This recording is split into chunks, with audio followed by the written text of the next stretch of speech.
So my question is, how come I don't have the faith that you and the other Muslims have and some of my friends, even though I practiced Islam a lot and I even did Umrah, but I still do most of the sins that are forbidden in Islam, and I sometimes am lazy to do the prayer and the other subjects we have to do in Islam.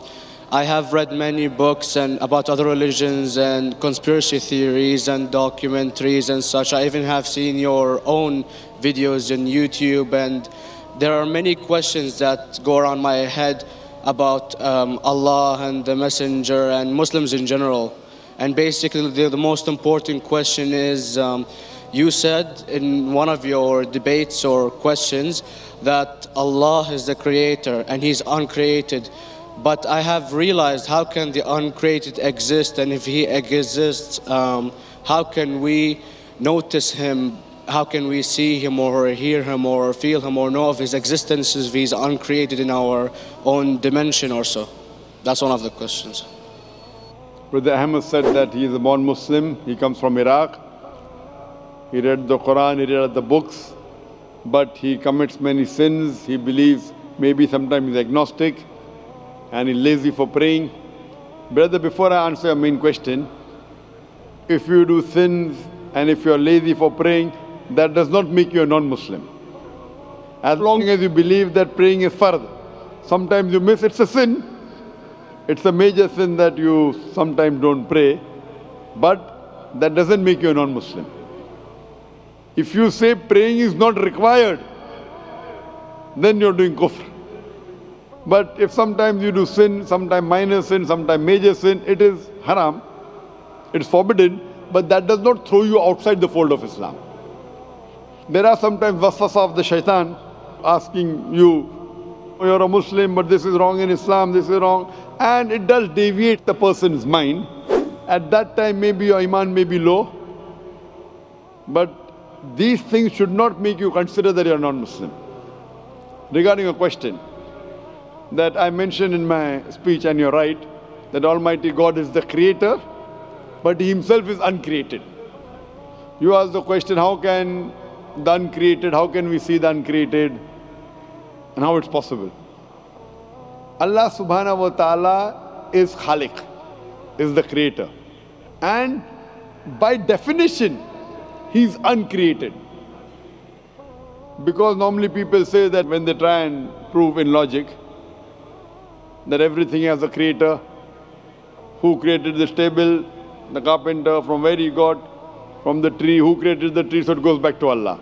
So when many of the people try to convince an atheist, they try and say that everything has a creator, and then they get trapped when the atheist asks him who created Allah. So if you hear my tapes, I never go that way. I ask the atheist that how did you come to know about the universe? How did you come to know about the functioning of the stars, of the sun? And he says, and goes back, that the creator. So it's the vice versa. So if you know how to deal with logic, you don't trip over this problem with the atheist trap, the Muslims or the believers, by saying who created Allah. By definition, Allah is uncreated. And if you ask the question, who created Allah? If you have heard my tapes, I give the reply, that suppose a person comes and says that my brother John. Yeah, I know, I saw that, I heard that's funny, but I mean, how does he exist if he's uncreated? Not that is Allah. Yeah. That's the difference between you and Allah. How does he exist? Means he was existing. He doesn't have a beginning. You and I have a beginning, that's human being. So that is the difference between us and Allah. You can't say that Allah has to be like us. If Allah is like you and me, why should we worship Him? I see, but have you heard of the phenomenon, the Big Brother, used by various orders and political agendas to control the people and such by implementing it into multiple gods, and then later on it became a monotheistic religions all over the world to make it easier for the people to... Sorry, I've never heard of the religion Big Brother. It's not a religion, it's like a theory, an idea, basically. For example, does it say? Yes? What does this idea say? What does it say? Is that when you have a big brother, it's easier for you to live life. when you have someone watching you the whole time, understanding you the whole time, protecting you the whole time, being with you the whole time, and you can talk to him, although he never talks to you back, maybe in your dreams, due to your mind and such, it's easier for you to live. While a human who does not have a big brother and is not easily controlled into doing so and is having complete freedom is a danger for the major ruling powers and such. What does this say? I don't understand. Big brother may be there, big brother may not be there. What does it have to do with Islam and God? What does it have to do? Because basically Allah is watching you the whole time. So you want to knows- say that Allah is like a big brother? Indeed, you use him for your protection so you won't be scared. You know what I mean? See, this is the hypothesis. Hypothesis. If you have heard, how do I convince an atheist? If you have heard my answer, that you said that you're agnostic, you're atheist. Yeah. So first thing I do to an atheist is I congratulate him. What? I congratulate him. Have you heard my answer of atheist? Yeah, you congratulate them and stuff. But I haven't seen your debates with the atheist. I just saw your answers on some questions. Fine. So you haven't seen the answer of atheist.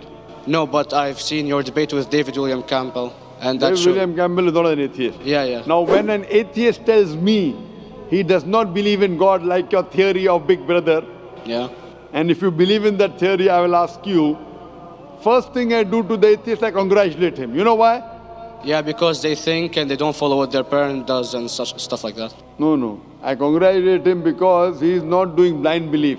The other people are doing blind belief. He is a Christian because father is a Christian. He is a Hindu because father is a Hindu. Most of the Muslims are Muslim because father is a Muslim. He is thinking. He says there is no God. He has said the first part of the Islamic Shahada, La ilaha. The reason I congratulate him is because he has said the first part of the Islamic Shahada, Islamic Creed, La ilaha. The only thing I have to do is illallah, which I shall do inshallah. So if you have heard my answer, an atheist becomes an atheist because he believes in science, he believes in logic. So I ask him that if an equipment is bought in front of him, which no one in the world has ever seen, and if the question is asked that who will be the first person who will be able to tell you the mechanism of this new equipment, what is the answer? Of course, he's going to tell you the producer or the maker of this equipment. Creator, producer, maker. So when we ask him questions that how did this universe come into existence, he will talk about the Big Bang. This what we're going to talk is already mentioned in the Quran 1400 years ago in Surah Anbiya chapter number 21 verse number 30. Avalam yaral lazina kafaru anna samawati wal arda kanat ratkum fataknahuma. Do not the unbelievers see that the heavens and the earth were joined together and we clove them asunder. This what you came to know 50 years back is mentioned in the Quran 1400 years ago. Who could have mentioned that? Well, in various civilizations in like 2000 or 5000 BC before Islam came or Christianity itself, there was various civilizations that are good in astronomy and they know more about our solar system than we do now, sadly. Brother, your knowledge of science is little, not in-depth. I do agree. There are certain things which were known as hypotheses. For example, we came to know, we were proved that the earth was spherical in 1577. I know that in 6th century BC, there were Pythagoreans who believed that the earth was spherical. But the same Pythagoreans who believed the earth was spherical also believed that the earth was the center of the universe, which is wrong. You show me one civilization which believes 100% what the Quran has mentioned. I challenge you. What you say, so do you mean to say there was a person who said, okay, this civilization, out of 100 things, these 2 things are right. Out of 100 things, these 5 things are right. Out of this 100, and picked and chose. Who can do that? No one besides the Creator.